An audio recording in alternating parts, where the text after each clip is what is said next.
Iniziamo tagliando l'estremità alla zucchina e poi andiamo ad affettarla. Io uso la mandolina, ma potete fare anche a coltello. Ho la parte del picciolo perché è comoda per affettare senza rischiare di far fuori anche il dito. Condiamo le nostre zucchine con un pizzicone di sale, un pochino di origano e un filo d'olio. Diamo una mescolata veloce e mettiamo da parte. Sbucciamo la patata e andiamo ad affettarla sottile sottile. Condiamo con un pizzico di sale, un po' di peperoncino, poco, senza esagerare. Mettiamo anche un pochino di origano e un filo d'olio. Non ci rimane che affettare i pomodori. È importante che tutte le verdure siano tagliate sottili. Prendiamo una tortiera di 28 o 30 cm di diametro e andremo a mettere all'interno un rotolo di pasta sfoglia rotonda.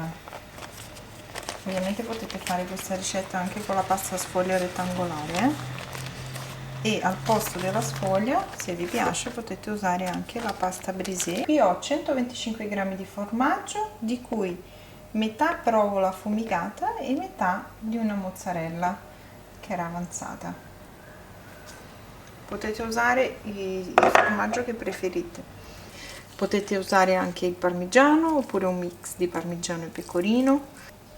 Adesso prendiamo tutte le verdure che abbiamo preparato prima e facciamo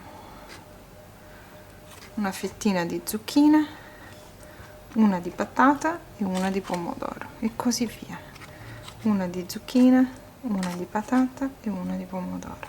Sistemate le fettine in modo da tenerle un po' sovrapposte, perché così il risultato finale è migliore.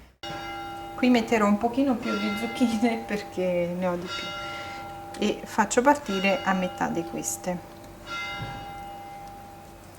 Insomma ragazzi, ora non vi resta che dare libero sfogo alla vostra fantasia e sistemare la torta come preferite. Io, siccome mi sono stufata di alternare le verdure, adesso faccio così, anche perché le patate sono di meno, quindi le allargo un pochino.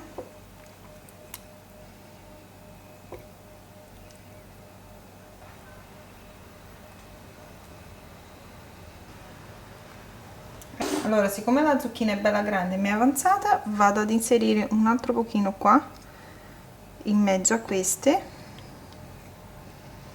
in modo da farla più piena, ma senza distruggere il disegno che ho creato. Potete lasciare questa cosa qua della decorazione anche ai bambini, così vi danno una mano a preparare la cena o il pranzo. Se come nel mio caso vi avanzano le zucchine o l'altra verdura, potete sempre inguattare, non so se si dice in italiano, inguattare sotto ad un'altra, così non perdiamo l'effetto cromatico e non sprechiamo niente. Infatti io adesso inguatto queste zucchine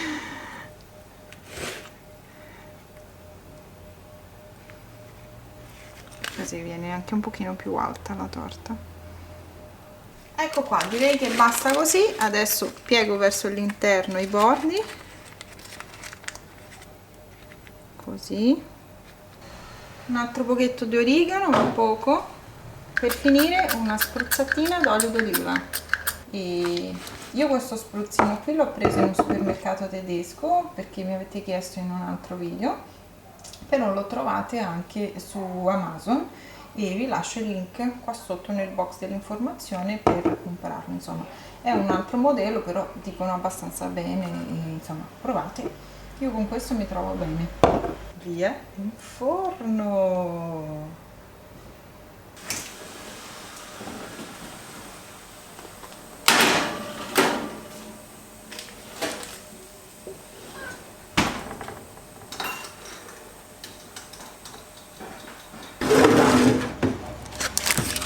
Togliamo questo fuori.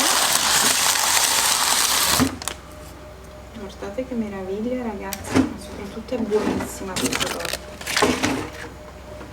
E se volete renderla ancora più bella, spennellate con un po' d'olio d'oliva. Guardate che bontà. Ed eccola qua ragazzi, adesso taglio una fettina e la mangiamo insieme.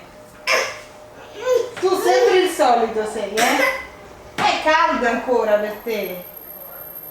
Piero.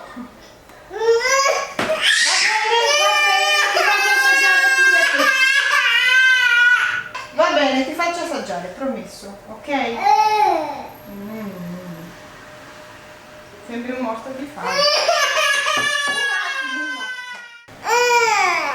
Piero, a te giusto un assaggino, perché i bambini della tua età non è che possono mangiare la pasta sfoglia, lo sai? Mi ascolti? Proprio un assaggino.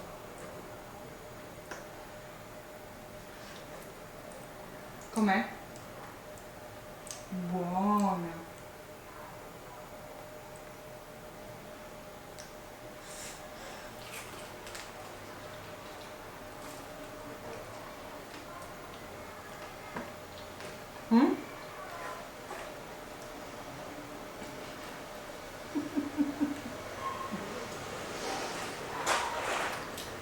Ti sei rubato un pezzettone di sfoglia.